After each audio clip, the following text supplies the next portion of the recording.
focused on revitalizing the economy in her fourth national address, the government rolled out a plan to revise the country's tax code. And much of the focus was once again on stimulating the sagging economy as it suffers from faltering exports and the recent MERS outbreak. Our Sin-min reports.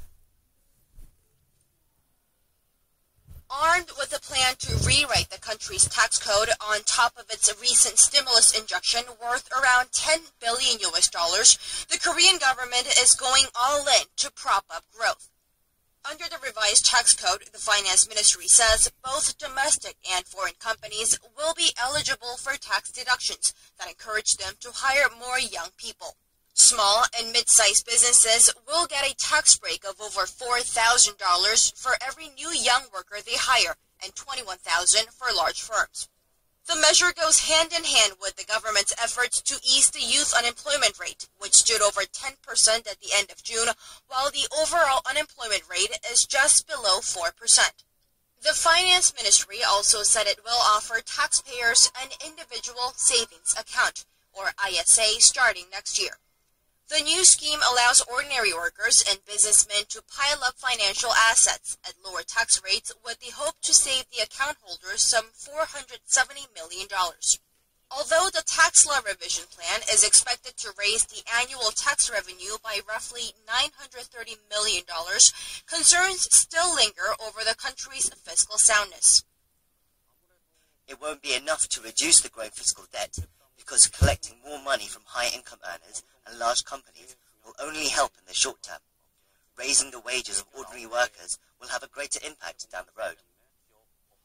Stressing the need for structural reforms, the expert says the implementation of wage peak system and raising the wages for ordinary workers should come first in order to collect enough taxes.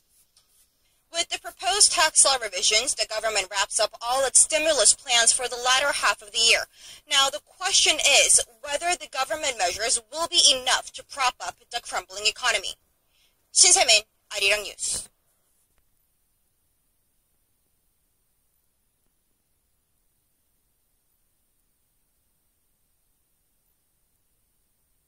North Korea's top diplomat has slammed the United States, saying Washington is aiming to destroy his country.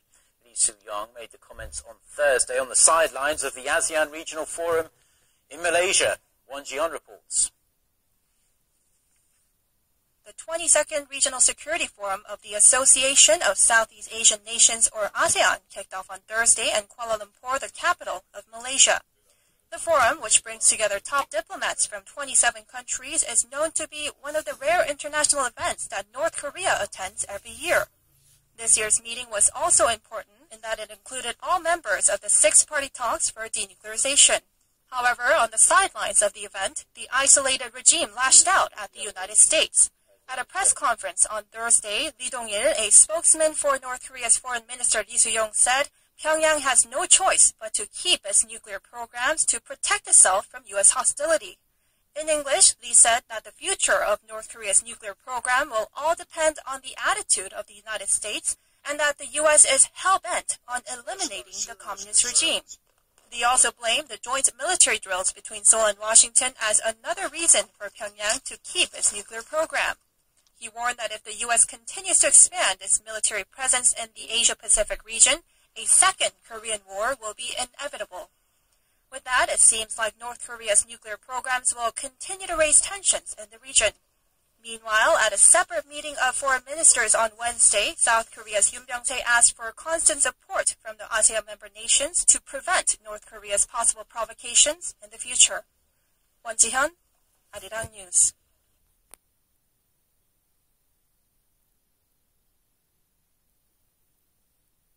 If you're still planning your weekend, here's one suggestion. How about paying a visit to a meaningful event that's being held at the city set to host the upcoming Winter Games? The 5-day special music and arts festival is being held in Pyeongchang. Our Kim Ji-yeon went there to check it out. Take a look. This upscale resort in Gangwon province is a popular destination for many Koreans to travel due to the lush landscape and fresh air. but dig into its history, and this was the location for the 2013 Special Olympics World Winter Games. That event was an impetus for breaking down barriers for intellectual disabilities. To honor the spirit of the Games, this special music and arts festival is held right here every year. I think hosting this event sends an important message toward people with physical or intellectual disabilities so they can achieve anything, and society needs to give them the opportunity to do so. One of the performers is pianist Nicholas McCarthy of England. He was born without a right hand, but that didn't keep him from a career playing the piano. McCarthy graduated from Britain's Royal College of Music, and he recorded an album with Warner Music that comes out next month. This is such an amazing festival, and the message behind the festival is very important, and that you have to have belief in yourself, and that you have to, regardless of a disability, you have to believe that you can achieve something. And I think that's something which this festival really promotes, for disability as well. So I'm very pleased to be here. United Nations Secretary General Ban Ki-moon and others sent messages to the festival blessing the event. But music, art, and sports are universal languages with the power to change our world. Too many persons with disabilities still suffer discrimination. That is why the United Nations is leading a global drive to uphold and advance the rights of all persons with disabilities. To the festival blessing the event. But music, art, and sports are universal languages with the power to change our world. Too many persons with disabilities still suffer discrimination. That is why the United Nations is leading a global drive to uphold and advance the rights of all persons with disabilities. I am confident that the Pyeongchang Special Music and Art Festival will help this great cause, and I wish you all success. The public is invited to attend the festival, which is being held until August 11th. Kim Jeon, Arirang News, Pyeongchang.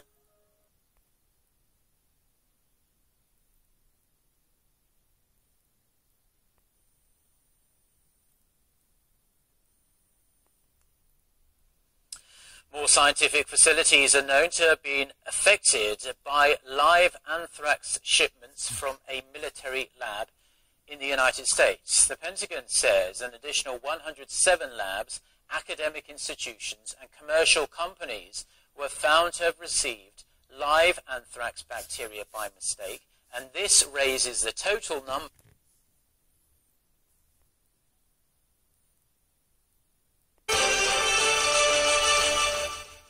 Hello and thanks for joining us for our late night newscast coming to you from Arirang's News Centre in Seoul. I'm Mark Brew. Our top story tonight, China has joined Korea in urging Japanese Prime Minister Shinzo Abe to use wording such as aggression, colonial rule, remorse and apology in his upcoming statement marking the 70th anniversary of Japan's surrender in World War II.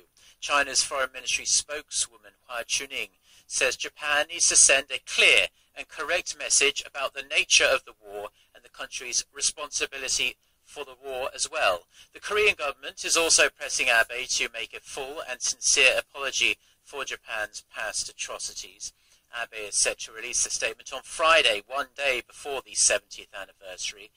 On a related note, Tokyo-based Kyodo News Agency is reporting that Abe will not visit the Yasukuni Shrine, which honours Japan's war dead, as well as several Class A war criminals, on the 15th. He is expected, however, to send a ritual offering to the shrine.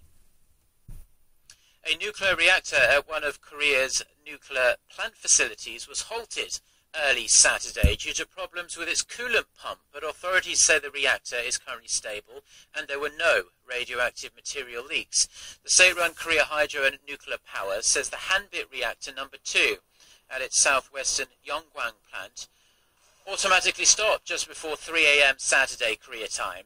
One of the reactor's 4 coolant pumps, which deliver heat inside the reactor to a steam generator, shut down when a circuit breaker got damaged from overheating.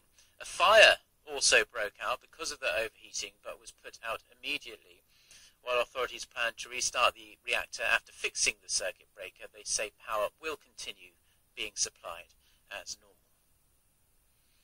Lee Hee-ho, the widow of former South Korean President Kim Dae-jung, is back in Seoul after wrapping up her humanitarian trip to North Korea. There had been some speculation she might meet with North Korean leader Kim Jong-un during her stay, but that never materialized. Choi-sun reports. Despite having been invited by North Korean leader Kim Jong-un, the former First Lady didn't meet him during her 4-day stay. Kim, however, is reported to have ordered a high-ranking official who had escorted Lee Hee-ho to ensure she was comfortable during her stay.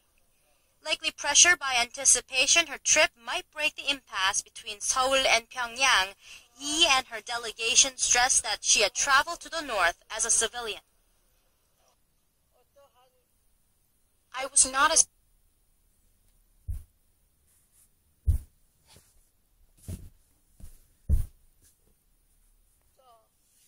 While holding hands with children at a nursery and orphanage in Pyongyang, I realized we must not pass down the two Koreas' pain of division to our future generations. As for possible explanations to why the North Korean leader didn't meet Lee, experts in the South say it reflects Kim Jong-un's passive attitude towards thawing relations with Seoul.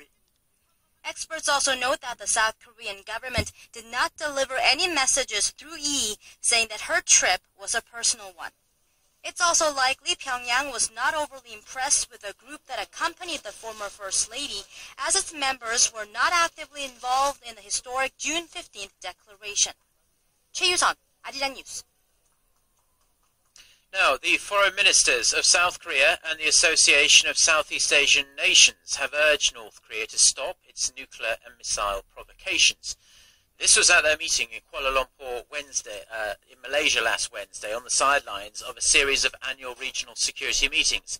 In a statement released on Saturday, the country said Pyongyang must refrain from provocations and meet its obligations as laid out under UN Security Council resolutions. The resolutions ban North Korea from using any form of ballistic missile technology. They also call for a prompt resumption of the so-called six-party talks involving the two Koreas, the US, China, Japan and Russia. The talks aimed at denuclearizing the Korean peninsula haven't been held since 2008.